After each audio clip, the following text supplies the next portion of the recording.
This human existence is analyzed by the Buddha as consisting of 5 khandhas or aggregates. The word khandha means bundle or agglomeration. So some of the translations for khandha you see, some of the older books will often have the 5 heaps. Now more commonly called the 5 aggregates. But the idea is that the khandhas themselves are not unitary solid factors. They can be analyzed further. The khandha of rupa khandha is the body, refers to physical matter form. There are 2 words in Pali that connote matter or physical substance. One is rupa, the other is kaya.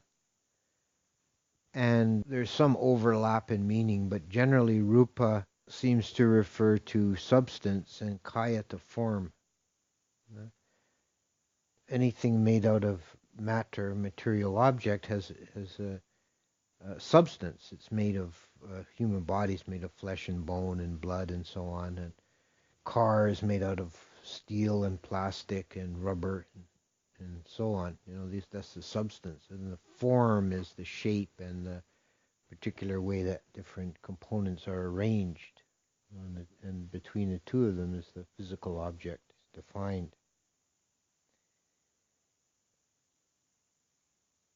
In the ancient Indian way of understanding matter, it's always in terms of the 4 elements, the Mahabhuta, which are given as earth, air, fire, water. But it's to be understood that we're not talking, when the 4 elements are mentioned by those names, that we're not talking about actual ordinary fire, air, earth, and water as you encounter them in daily life. The names are more like mnemonics. The 4 elements are more like qualities. Fire is the energetic quality, and earth is the quality of solidity, of taking up space. Air is a quality of motion. And water is fluidity. It's also the factor that determines the shape and the form of things. The idea being that the image is that water can flow into a different shape of vessel and take on that shape. So physical matter has these different qualities in different combinations, and in the human body, different parts of the body have a predominance of different components. Water element is dominant in blood and sweat and urine and so forth, and the earth element is dominant in skin and bones and so on. Fire element is bodily heat and digestion. And the air element is, as I say, quality of motion, and it was in the ancient Indian physiology, the theory of how the muscles worked was basically a pneumatic theory, that the air element would pump up the muscles. When you move your arm or your leg, it's your muscles are being pumped or the air released as the muscles relax. It's the air element. I've actually seen in a Burmese book that by one of the Burmese meditation teachers who is steeped in this tradition, Abhidhamma tradition, who said that people who slouch in meditations can't keep their spine upright. It's because of a deficiency of air element. Sort of an image like you pump yourself up with a bicycle pump. So this is the bodily element, and it's also bodily khandha can also be divided in terms of parts of the body, and the traditional list is 32 parts. which are arranged in various forms and shapes and association with each other. The feeling aggregate is Vedana, is, say, the primitive basis of the emotional life. It's not the emotions in the complex sense that we sometimes use the word feeling in English we refer to much more complex mental processes. The feelings aggregate, the Vedana, is the primary basis for that is simply liking and disliking. It's pleasant feeling, unpleasant feeling. And it's analyzed in different ways. The simplest is just into three, say pleasant feeling, unpleasant feeling, and neutral feeling. But it can also be broken down into five, that you have pleasant bodily feeling, unpleasant bodily feeling, neutral feeling, pleasant mental feeling, and unpleasant mental feeling. And feeling arises associated with sense impression. Whenever we have an impression on the senses through any of the senses, eyes, ears, nose, tongue, etc., then the mind immediately finds it pleasant, unpleasant, or neutral. And this is a very automatic and simple response. It's a very deep ingrained part of the psyche, a very primitive level of mental life. I think very simple organisms probably have this capacity of feeling, and you can see if you think about it in evolutionary terms, it makes sense as a guiding principle for the life of an organism. They're bombarded with sense impressions, and they have to sort them out as to what is dangerous, what is useful, and what can be safely ignored. And the mind then can react accordingly. So it's a very immediate, simple, uncomplicated reaction of the mind to sense impression. It's perceived as pleasant, unpleasant, or neutral. And of course, it's on a spectrum of intensity. Things can be, mildly irritating, or they can be agonizingly painful, and everything in between. And they can be, slightly pleasant to ecstatically blissful, and everything in between. But it's all still just feeling.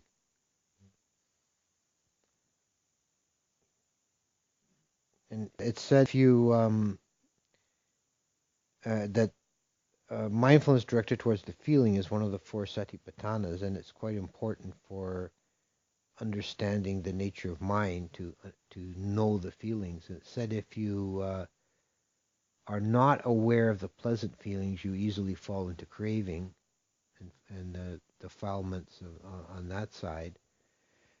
If you're not aware of the unpleasant feelings, fully aware of them, then you can easily fall into negativity and adversity, anger, ill will, and all the negative side of defilements. And if you're not aware of the neutral states, then you fall into ignorance and dullness.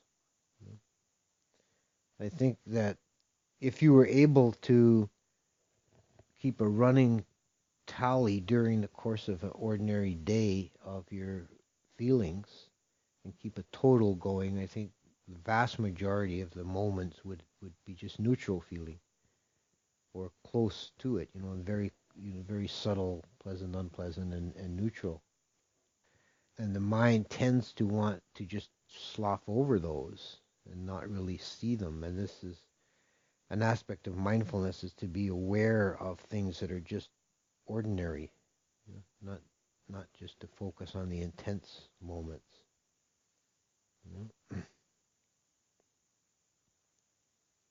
The khandha of perception, sanya,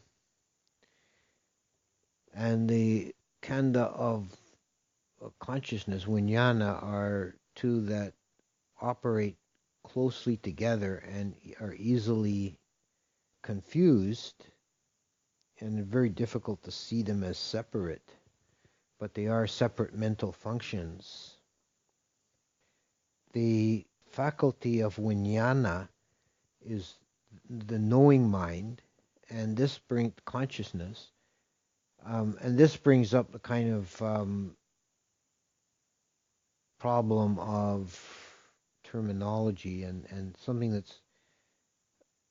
there's some discussion of some controversy within the tradition on discerning chitta and vijnana. Some say that the terms are synonymous. Others see as having some different aspects. Chitta is a term that's used more in the Abhidhamma than in the suttas. It refers to the knowing mind in its most basic application, just the quality of knowing. And they're both translated usually as consciousness. Vijnana is used much more often in the suttas, and it's used in the context of the five khandhas, and it's also used in the context of dependent origination.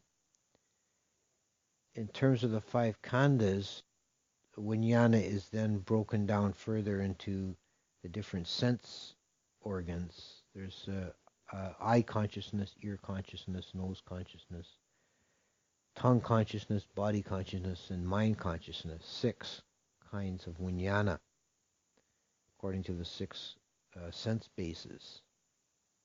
An image in artistic representations that you see in, particularly in Tibetan tradition, where the different things are pictorially represented, is for vijnana, the 6 sense basis is like a house with 6 windows, and you're looking out through one window or the other.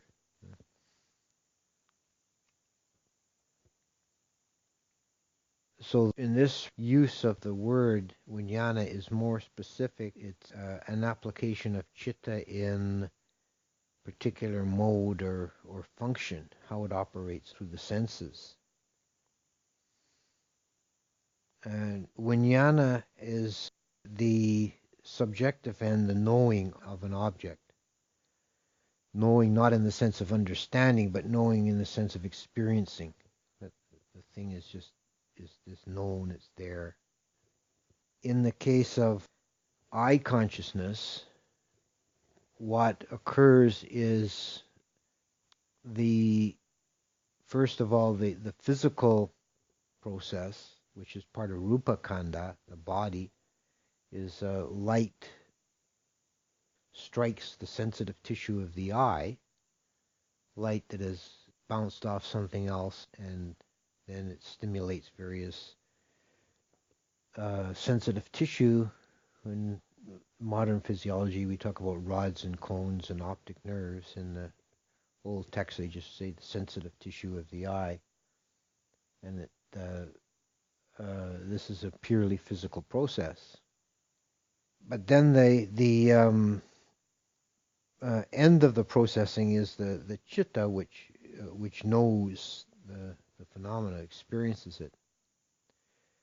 And this is the quality that separates a living thing from a non-living thing, that we can have a camera set up, hooked up to a computer that can do facial recognition. They have that now for security, police and so on. You can identify somebody by their face with computer software. It's not 100% reliable yet, but it's at least it's a theoretical possibility. But there's no one at the end of the line. If no one's looking at the output, if there's no policeman sitting there looking at the output, if the machine itself has no experience of anything. But with a living organism, there's something at the end of the line. There's a knowing. There's an experience of that face, and the recognition is known. And that happens in at least two stages. The consciousness, the vijnana, doesn't actually recognize a face. It only knows color and shape. So it looks at any object, it just sees color and shape. It doesn't discern a tree or a man or a car or a rock. It just perceives color and shape. And this is where the khandha of perception comes in, sanya. Sanya is the mental quality that works very closely with consciousness, follows immediately on it, and takes the perceived or the sensed item, the data from consciousness, the color and shape, and recognizes it and perceives it as something. So you know this is a face, this is a person, this is so and so, this is my brother Bill or whatever. You because your perception, whereas consciousness had just seen color and shape, that color and shape is then classified and known and named by perception. And the perception is a mental quality that's flexible and can be educated. A young child, a young baby doesn't perceive very much at all, and it gradually learns to perceive objects in its environment and know what they are. And as you grow up and become older, your perception becomes refined and more sophisticated, and different people will have different areas of keen perception and areas of less keen perception.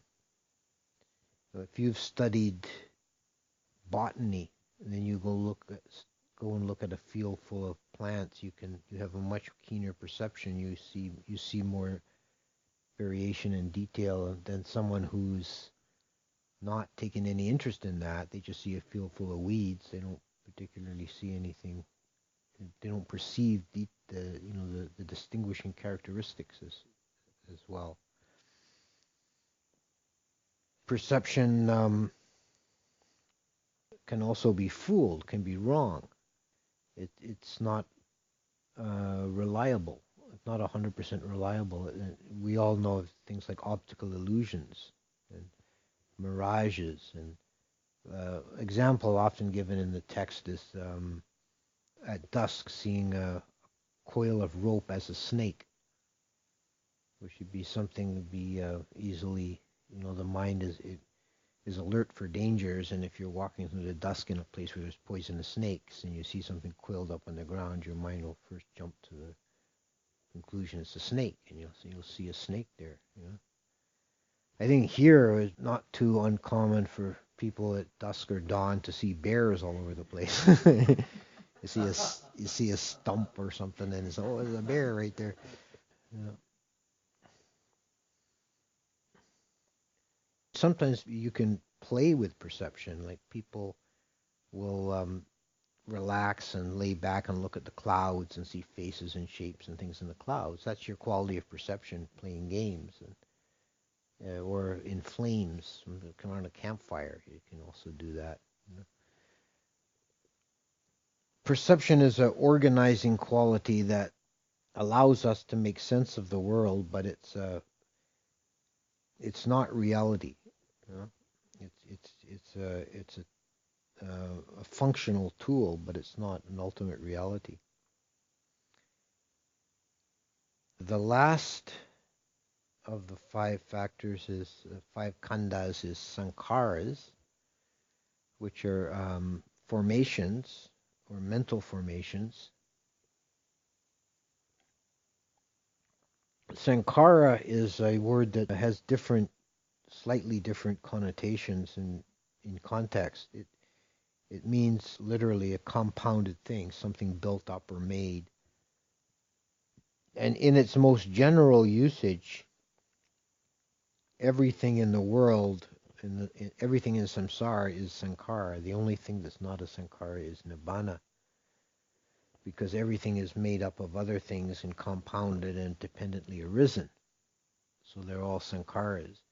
But in this context, it's used somewhat more narrowly just to refer to mental formations, that the various factors and components of mental processing. And the Abhidhamma has a list of 50, and they include things like intention and Vitakka and Vichara, which are thought process, and attention as well as intention, and so on. It's just basically all the processing that the mind does with objects. So there's one analogy of these different factors that goes like this, that you have a shiny gold coin, and if it's picked up by a small child, he just sees a shiny gold pretty object. And if it's picked up by a ordinary adult person, then he knows this is a 10 kahapana coin. But if it's picked up by a coin dealer, a merchant who deals in coins, foreign exchange, he'll say, "Oh, this is a 10 kahapana piece from Magadha. It's worth 90% of a 10 kahapana piece from Kosala," and he'll have much more refined details of it. So the picking up of the coin by the child is like sense impression, and the ordinary adult's view of the coin is like a perception, sanya, and the coin merchant's knowledge of the coin is like mental formations. It's all the mental processing that goes on. So countless times in the course of a day, in the course of every minute, we're bombarded with sense impressions, and then this goes through a whole stream of processing. Well, first, there's the impression. There's either a sense of color and shape, or a sound which is perceived in terms of frequency and intensity, or odor, or taste, or touch, a feeling on the body, which is perceived in terms of pressure and temperature. And then this is perceived. It's known. It's classified as put into place and given an identity. And then the feeling arises. You feel this is pretty, I like it, it's pleasant, it tastes good, or this is ugly, this is smelly, I don't like this. So it's pleasant or unpleasant. And then mental formations can follow after that. You can start thinking about it and making concoctions in the mind, and comparisons and judgments and schemes to obtain it or to get rid of it or whatever it might be. So there's all this processing follows on very quickly. And it's part of the effort of mindfulness, of developing wakeful, conscious understanding of our own being, is to break down this process mentally and see it, know it, not be fooled by it. If we're not making an effort to be mindful, then it all runs through so quickly that we lose ourselves in it, and we don't see what's happening, and the mind gets carried away very easily. So when you're practicing Vipassana meditation, you're trying to, in a very methodical way, to be aware just of one moment at a time and try to make that process conscious. And the only way that's really possible is to simplify the externals hugely. So when you go on a meditation retreat, you're trying to practice methodical Vipassana meditation. You're sitting in a quiet place, sitting still, and you try and arrange your externals so that life is as simple as possible. If you're at a place like this, you get to one meal a day, and then you try to keep your activities and external stuff to duties and activities to a minimum, so that everything's real simple. Make it easy on yourself, to as easy as possible to notice the momentary occurrences. In ordinary life, it's not so simple. You can't pare down your existence to such a degree. I mean, even on a meditation retreat, even with in ideal conditions, it's amazing how busy everything is. But in ordinary life, there's so much going on. But you have to try. If you want to try and be conscious, you have to try and notice as much as you can that processing, and not allow yourself to be fooled by it all the time.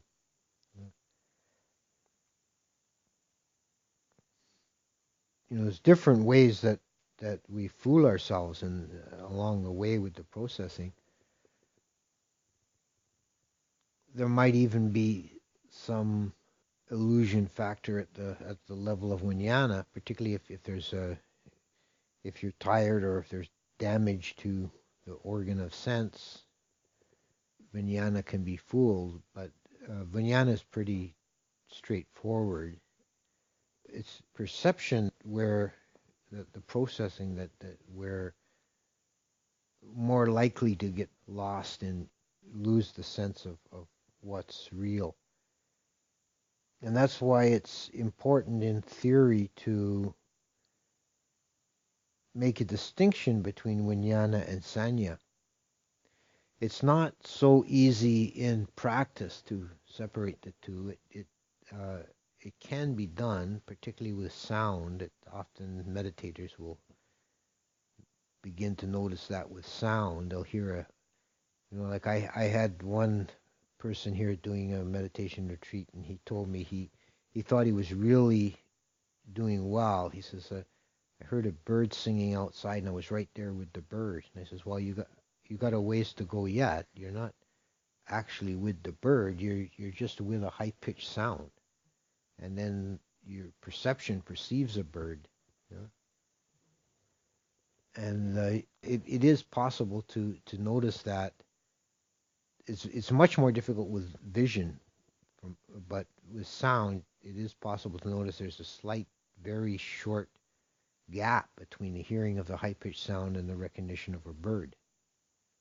And they're two separate mental events. And where I think it comes on a kind of philosophical level, if you don't understand that, you fall into what's called, in Western philosophy, they call naive realism. That you just kind of assume that what you see and hear and taste and smell is real. And don't ever get beyond that. And then you're kind of living in an illusion. Because the reality is, again, on a kind of philosophical or metaphysical level, the only thing you ever really know directly is the processes of your own mind. You never know the external world directly. You only have your own mental image of the external world. What you receive from the external world is various packets of data, various signals, light waves and sound waves and so on, and that's only really a selective slice of the totality of reality. Again, to consider the organ of vision, which the fuel, we might say, for vision is light.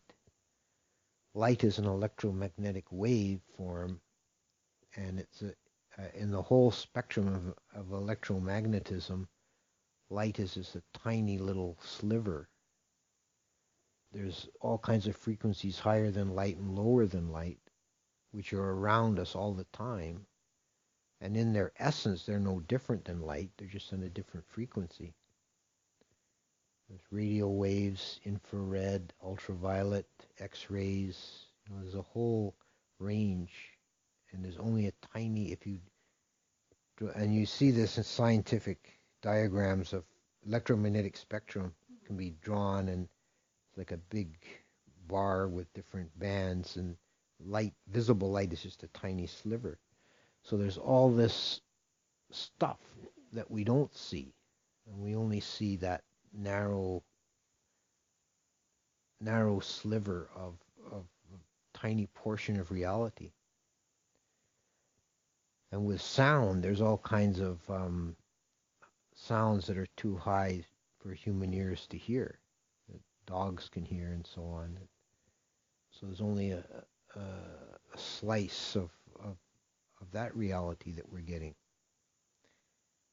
And then from all these signals that come in, which are, as I say, just a selective portion of total reality, we get these signals in through the body organs, and then the inside the processing of the mind, the body-mind interface in the brain, the processing of these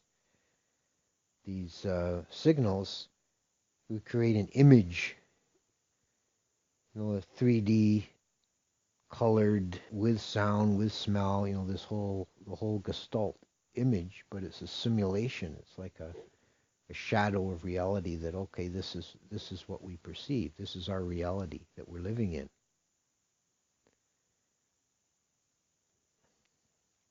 And with a little bit of thought, you can see this is not ultimate reality. And you can see how easily it can be deranged. If you have, if you put on pink-colored glasses, you'll see the whole world as being pink, right? It's not, the reality changes from that change to the sense organ.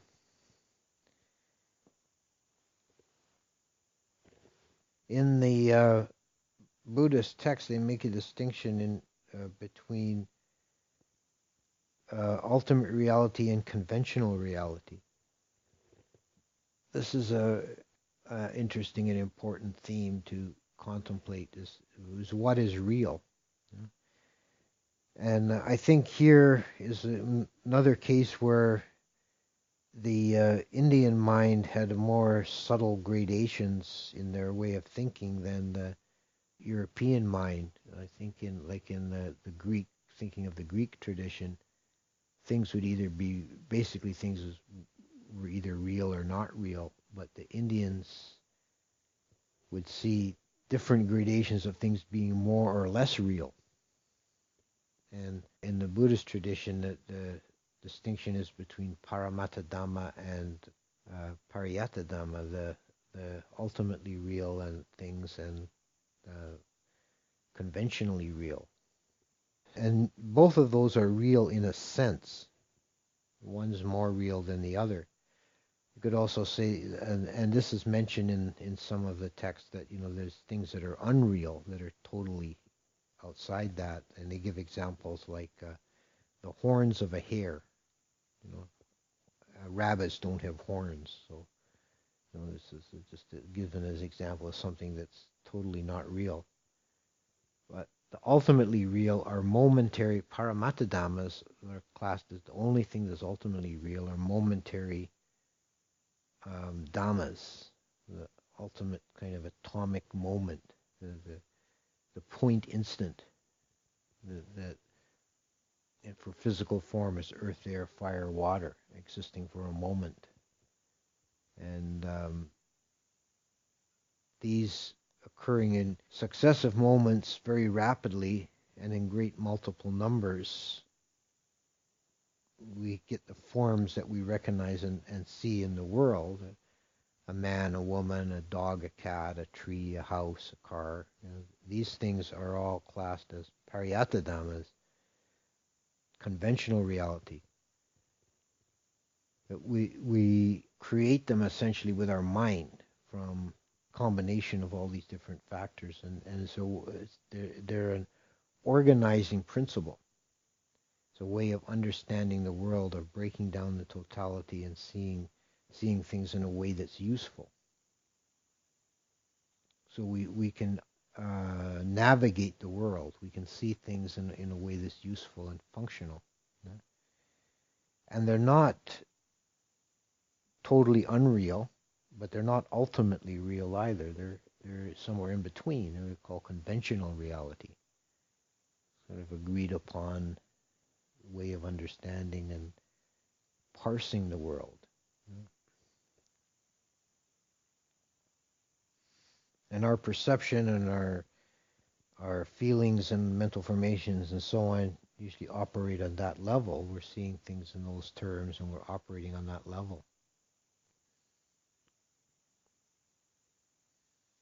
It's a very refined degree of mindfulness if you can get things closer to just a momentary occurrences. And it always should be the effort if you're doing vipassanas, just to be aware of what's present at this moment without any window dressing, without an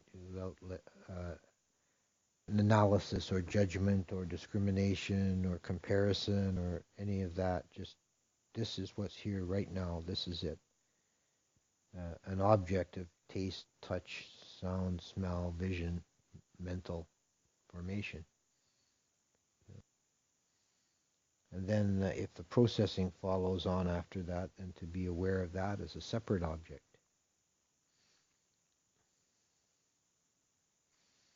And this is how the mind can come to a deeper understanding of reality and break through the various illusions that we get trapped in.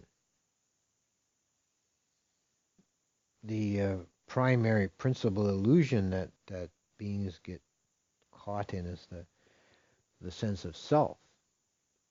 And this relates very closely to the analysis of the five Khandhas, because we can identify with any of the five Khandhas as being a self. And we can identify with them in four ways. We can say the Khandha of the body. We can say, I am the body, or I am in the body, or the body is in me, or the body belongs to me. So there's in one of those four ways, there's an identification with the body. Or we can do it with consciousness. I am consciousness, I am in consciousness, consciousness is in me, or consciousness belongs to me, and so forth with the other aggregates, making altogether 20 different modes of conceptualizing a self. And those 20 modes can be, I think in most cases they are just implicit. It's just, with an unexamined mind, you just sort of assume a self in one of those forms. Commonly it's either the body or consciousness people identify with, but it can be any of them. Some people identify very strongly with their emotions, so it's like feelings becomes the basis. I am my feelings. Descartes, we were talking about Descartes the other week. Somebody asked about his cogito ergo sum. I think, therefore I am. This identification with the mental formations. I am the mental formations. So they can be implicit. They can be not thought of, or it can be developed into a philosophy, a school of thought. You can actually be elaborated, but it's still just identification. A useful shorthand for all those 20 modes is just to remember not me, not mine. And that's a very useful little mantra, little phrase to keep close and to use when you find yourself caught up in anything, when something is obsessing the mind. To try and step back and look at it objectively and remind yourself, this is not me, this is not mine. So you can let it go. Whether it's a mental formation or a bodily function like a pain in the body or a feeling, an emotional state, just look at it and say, not me, not mine. I don't have to own this.